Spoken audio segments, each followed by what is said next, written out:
എന്നാലും ഒപ്പിക്കാം. മരം, ഒരു മരം, പാഴ്മരം. പാഴ്മരത്തിനു ശാഖകളില്ല, ഇലകളില്ല, കിളിക്കൂടുകളില്ല. ഇതൊരു മരമോ? വെറും പാഴ്മരം. ഇതുപോലൊരു മരവും നമ്മുടെ വീട്ടിൽ കാണും. വെറും പാഴ്മരം. ഇത് നിങ്ങൾ എന്നെ ഉദ്ദേശിച്ചാണ്, എന്നെ തന്നെ ഉദ്ദേശിച്ചതാണ്. എടി പാഴ്മരം കവിതയാണ്. അപ്പൊ എന്റെ പേര് തിരുവൻഷ കവിത. അതല്ലേ ഞാൻ പറഞ്ഞ, നിങ്ങൾ എന്നെയാണ് ഉദ്ദേശിച്ചത്. ഞാൻ ഈ വീട്ടിൽ വന്ന അന്ന് തൊട്ട് നിങ്ങൾ എന്നെ വിളിക്കാൻ തുടങ്ങിയാണ് പാഴ്മരം, പാഴ്മരം, പാഴ്മരം. എനിക്ക് കവിതയോടുള്ള ഇഷ്ടം കൊണ്ട് കവിത എന്ന പേരുള്ള ഒരു പെൺകുട്ടിയെ ഞാൻ കെട്ടി. എടി, ഞാൻ എഴുതിയ കവിതയുടെ പേരാണ് പാഴ്മരം. അപ്പൊ ഞാനാണ് നീ വെറും പാഴ്.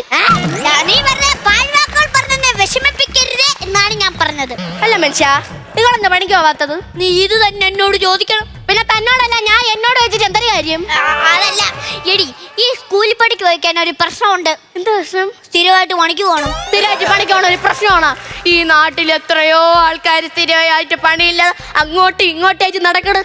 അത് വെച്ച് നോക്കുമ്പോ നിങ്ങൾ എന്തുകൊണ്ടും ഭാഗ്യവാനാണ്. എടി, പണിയില്ലാതെ ഇത്രയും പേര് വീട്ടിൽ കുത്തിയിരിക്കുന്നു. അപ്പൊ ഞാൻ മാത്രം പണിക്ക് പോയിക്കാൻ അവർക്കെല്ലാവർക്കും എന്നോട് ഈഗോ വരത്തില്ലേടി? ഇന്ന് പണിക്ക് പോകാത്തതിന്റെ കാരണമുണ്ട്. നിങ്ങൾ എന്തിനാ ആലോചിക്കണത്? ഓരോ ദിവസം പണിക്ക് പോകാതിരിക്കുമ്പോ ഓരോ കാര്യങ്ങളാ. പെട്ടെന്ന് ചോദിച്ചപ്പോ എന്തോ പറയുമെന്ന് ആലോചിക്കുമായിരുന്നു. ഇന്നിപ്പൊ പണിക്ക് പോകാതിരിക്കാനുള്ള കാരണം ഒന്ന് പറ. ഇന്ന് എനിക്ക് കവിത എഴുതാൻ പറ്റിയ മൂടാണ്. ഏത് മൂഡ്? കവിത മൂഡ്. കവി മൂഡ്. തന്റെ മൂടടിച്ച് പൊട്ടിക്കേണ്ട സമയം കഴിഞ്ഞു. അതിനാളില്ലാത്തോണ്ടാണ് താൻ ഇങ്ങനെയൊക്കെ ഓരോ കോപ്രായങ്ങൾ കാണിക്കണത്. അല്ല, കവിത എഴുതിയെന്ന് പറഞ്ഞു. എഴുതി ഒന്ന് പാടിക്ക്. പടം. പ്രിയരെ, മലയാള സാഹിത്യ അക്കാദമിക്ക് ഒരു മുതലക്കൂട്ട്. മുതലക്കൂട്ടോ? അല്ല, മുതൽക്കൂട്ട്. കവി രാജന്റെ കവിത ലോകം. കുയിലിനെ പിടിച്ച് കൂട്ടിലടച്ച് പാടാൻ പറഞ്ഞത് ലോകം. ഈ ലോകം. മയിലിനെ പിടിച്ച് അതിന്റെ രണ്ട് കാലി അല്ലി ഓടിച്ച് അതിനോട് ആടാൻ പറഞ്ഞത് ലോകം. ഈ ലോകം. കുയിലപ്പൊടിച്ച് കൂട്ടിലടച്ച് കൂവ ചൊല്ലിയത് ലോകം. മയിലപ്പൊടിച്ച് കാല ഉടച്ച് ആട ചൊല്ലിയത് ലോകം. അതിനിടയ്ക്ക് നീ പാട്ട് ട്യൂൺ ചെയ്തോടി. ഇന്നലെ രാത്രിയും കൂടെ TV കണ്ടിട്ട് ഒന്നും അറിഞ്ഞുകൂടാത്ത പോലെ പണിക്ക് നോക്കണം. എന്റെ മാറ്റാത്തിക്കണം. പണിക്കോ എന്ന് പറയുന്നത് അത്ര എളുപ്പമല്ല. രാവിലെ തൊട്ട് വൈകുന്നേരം വരെ അവിടെ നിന്ന് പണി ചെയ്യാൻ.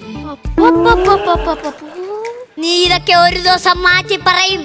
എന്റെ കവിതാ സംസ്കാരം, കവിതാ സമാഹാരം. സമാഹാരം. എന്റെ കവിതാ സമാഹാരം. എന്റെ കവിതയുടെ പേര് ആർഭാട ജീവിതം. അതൊന്ന് ഇറങ്ങിക്കോട്ടടി. എങ്ങനെ ഇറങ്ങും? ആർഭാട ജീവിതത്തിന്റെ 200 പേപ്പർ ഞാൻ എഴുതിയിട്ട് നമ്മുടെ അലമാരി വെച്ചിട്ടുണ്ട്. ആ സമാഹാരം വെച്ചിട്ടാണ് ഇന്നലെ നിങ്ങൾ ആഹാരം കഴിച്ചത്. ഞാനതെടുത്ത് ആക്രിക്കാരന് കൊടുത്ത്. ആക്രിക്കാരന് കൊടുത്തപ്പോ അവന്റെ അടുത്ത് പറയുക, കുത്തി വരയ്ക്കാത്ത പേപ്പർ തന്നിരുന്നെങ്കിൽ 1 രൂപ വെച്ച് തരായിരുന്നെന്ന്. പറഞ്ഞൊന്ന് തീരട്ട്, നിങ്ങളൊന്നാട്ടങ്ങ്. എന്നിട്ട് 60 രൂപ എനിക്ക് കിട്ടിയുള്ളൂ. ആ കിട്ടിയ 60 രൂപ വെച്ചാ ഞാൻ റേഷൻ വാങ്ങിച്ചത്. എന്റെ കവിതേ എന്തിനാ ഓടി കഴുതേ? ഞാൻ പറയും എന്റെ കവിതയുടെ കാര്യം. ഞാൻ എഴുതിയ കവിത. ഓഹോ, കവിതേ, കവിതയ്ക്ക് വേണ്ടി ഞാനൊരു കവിത എഴുതാം. വലിച്ചു കീറിഞ്ഞാൽ കവിതയാണോ നിങ്ങളെ? കവിതയ്ക്ക് കവിത വേണ്ടെങ്കിൽ ഞാൻ എഴുതുന്നില്ല. പക്ഷേ എനിക്ക് വേണ്ടി ഞാനൊരു കവിത എഴുതാം. എന്റെ പൊന്നു ദൈവമേ, ഇങ്ങനെ ഒരു കാലത്ത് നന്നാവൂല.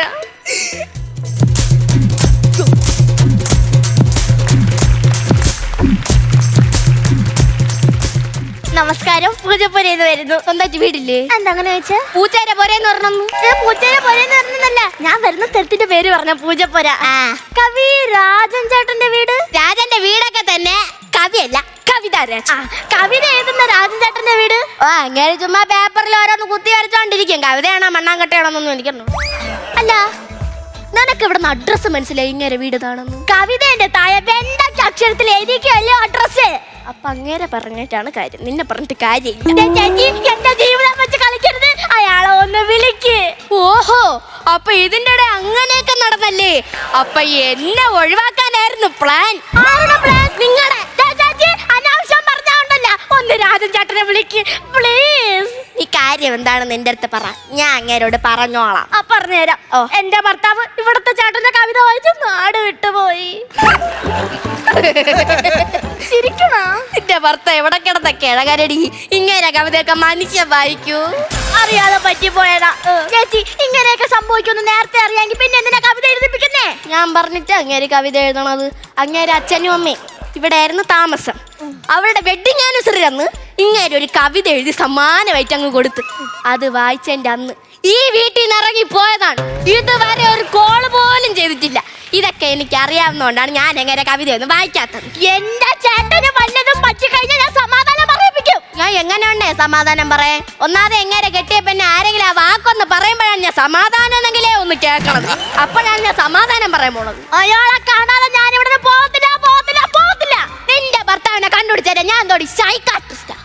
സിറ്റുവേഷൻ അറിയാതെ കൗണ്ടർ അടിച്ച എന്റെ വീട്ടില് വന്ന് നീ എനിക്കിട്ട് തരുവല്ലേടി? ഇറങ്ങി പോടി നീ. എന്റെ ചേട്ടനെ അത് നീ കാണിച്ചതാ. പതുക്കെ പറ. അതെ, എന്റെ വീട് ജംഗ്ഷനിലാണ്. ഇങ്ങനെ കിടന്ന് അലറി കഴിഞ്ഞാൽ നാട്ടുകാർ എന്തൊരു വിചാരിക്കും? എനിക്കും നിനക്കും കേക്കാൻ പാകത്തിന് ഒച്ച കുറച്ച് പറഞ്ഞാ മതി. എന്റെ ചെവിക്ക് കുരുവൊന്നും ഇല്ല. ഇറങ്ങിപ്പോയാ ഇത്രയും നേരം അവക്കൊന്ന് കൊണന്ന് അലക്കറിയാം. ഇപ്പൊ നമുക്ക് ഒന്നിനും വയ്യ. അലക്കാതെ പെണ്ണാ നീ കൂടുതൽ കിടന്ന് അലക്കില്ല നീ. എന്റെ ഭർത്താവിന്റെ എനിക്ക് സമാധാനം കിട്ടില്ല, നിന്റെ എനിക്ക് സമാധാനം കിട്ടില്ല. എവിടെന്നോ കയറി വന്ന പെണ്ണ് എന്റെ സ്വയം നശിപ്പിച്ചേ. ഞാനല്ല അലക്കണ, ചേച്ചാനിപ്പോ നാട്ടുകാർ കേൾക്കാൻ വേണ്ടി അലക്കണത്. അല്ല, എന്റെ സൗണ്ട് കേട്ട് നാട്ടുകാർക്ക് ശീലമായി. പക്ഷെ പെട്ടെന്ന് നിന്റെ എന്റെ ചേട്ടൻ എവിടെയാണെന്ന് എനിക്ക് പറയണം. ഇറങ്ങി പോടി എന്റെ വീട്ടിൽ നിന്ന്. അങ്ങനെയാണോ? ഈ പോടി എന്റെ ചേട്ടനാണോ എവിടെയാണെന്ന് എനിക്ക്. യോ, എന്റെ ഒരു കറക്കത്തിൽ അവള് തെറിച്ചു പോയി. നീ ആരാ? എന്റെ ചേട്ടനെ കണ്ടോ? എന്റെ ചേട്ടനല്ലേ കാണാതെ പറയും പോലെ നിന്റെ എന്റെ വീട്ടിൽ നിന്ന്. അങ്ങനെയാണോ? എന്റെ ചേട്ടൻ എവിടെയാണെന്ന് എനിക്ക് അറിയാം.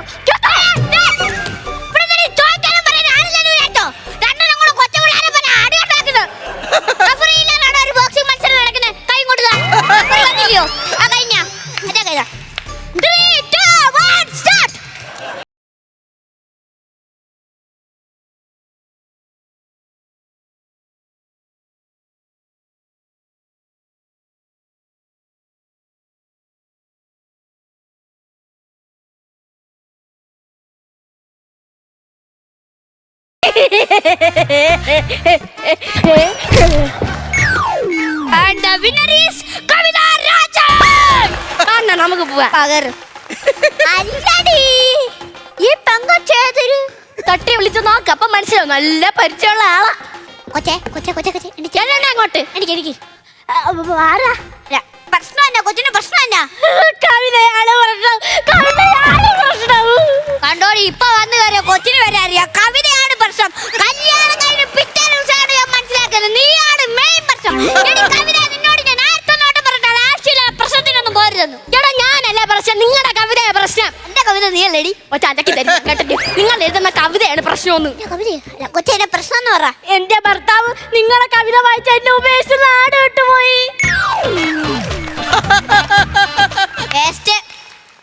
എന്റെ അച്ഛനും അമ്മ എന്റെ കവിത വായിച്ചിട്ട് എന്നെ എവിടെ ഇട്ടിട്ട് പോരാ. അണ്ണാരോ നിന്റെ ഭർത്താവ് നഷ്ടപ്പെട്ടെങ്കിൽ ഞങ്ങൾക്ക് രണ്ടുപേരെയാണ് നഷ്ടപ്പെട്ടത്. ഞാൻ ആ പെണ്ണിന്റെ അടുത്ത് അതൊക്കെ പറഞ്ഞ് അവളെ തലയിൽ കയറട്ടെ. ഇതിലെന്തേലും തീരുമാനം എടുക്കാൻ പറ്റത്തോളൂ. നിങ്ങൾ ഇനി ഒന്നും പറയണ്ട. അയ്യോ, എന്താ ഒന്നും പറയാതെ പോണേ? ഒന്നും പറയണ്ടെങ്കിൽ പിന്നെ ഞാൻ എന്താത്തിന് അവിടെ നിൽക്കുന്നേ? ആ ഘട്ടം കണ്ട മാറി കിടക്കാൻ പോവാ. അതാണോ ഞാൻ പറഞ്ഞേ? എന്റെ ചേട്ടൻ എവിടെയാണെന്ന് എനിക്ക് പറയണം. എടി, ഏതെങ്കിലും വട്ടന്മാര് എഴുതി വെച്ച കവിത വായിച്ചിട്ട് നിന്റെ ചേട്ടൻ ഇറങ്ങിപ്പോയി നമ്മൾ എന്താ ചെയ്ത്? കവിത ഏതായാലും മറ്റോ സോറി, ഈ നിൽക്കുന്ന വട്ടൻ. എന്റെ ചേട്ടനില്ല, ഞാൻ ഇവിടെ ഒന്നും പോകത്തില്ല. നിന്റെ ചേട്ടനെ കണ്ടുപിടിച്ചാൽ എന്റെ ചേട്ടൻ എന്താ പ്രോക്കറാ? അതൊന്നും എനിക്കറിയണ്ട. എന്റെ ചേട്ടൻ എവിടെയാണെന്ന് എനിക്ക് അറിയണം. അല്ലെങ്കിൽ നിങ്ങൾ പറഞ്ഞ ഒരു കാര്യമില്ലേ? അത് തന്നെ പേപ്പർ കുത്തിവരിച്ച് നടക്കാൻ മാത്രം നിങ്ങളൊക്കെ എന്തിനു വന്ന് മനുഷ്യ ഒരു ഉപകാരവും ഇല്ല. ചേട്ടാ, ചേച്ചി നിർത്തണില്ല. ഇതിനെ നിലക്കി നിർത്താൻ എന്നെ കൊണ്ട് പറ്റത്തില്ല. കൊച്ചെ, ഞാൻ ഒരുപാട് വർഷമായിട്ട് ശ്രമിക്കുക. അല്ല, എന്നെ ഏത് കവിതയാണ് വായിച്ചത്? വീട്ടുതടങ്കിൽ ഭാര്യയോടൊപ്പം. ഈ കവിത പബ്ലിഷ് ചെയ്തിട്ടില്ലല്ലോ. അതിന് നിങ്ങൾ ഏത് കവിത പബ്ലിഷ് ചെയ്തു? നാണം കെടുത്താനോ? ഞാൻ ഈ കവിത പബ്ലിഷ് ചെയ്യാത്ത കവിത എങ്ങനെ അവന്റെ കയ്യിൽ വന്നു? എന്റെ ചേട്ടൻ പണി കഴിഞ്ഞ് കടല പൊതിഞ്ഞോണ്ട് വന്നതാ. കടല് പൊതിഞ്ഞോണ്ട് വന്ന തിരമാല അടിച്ച് പേപ്പർ നനയത്തില്ലേ? അതാണോ ഞാൻ പറഞ്ഞ? കടലല്ല, കടല. ദേഷ്യപ്പെടാതെടി, ഞാൻ പറയട്ടെ.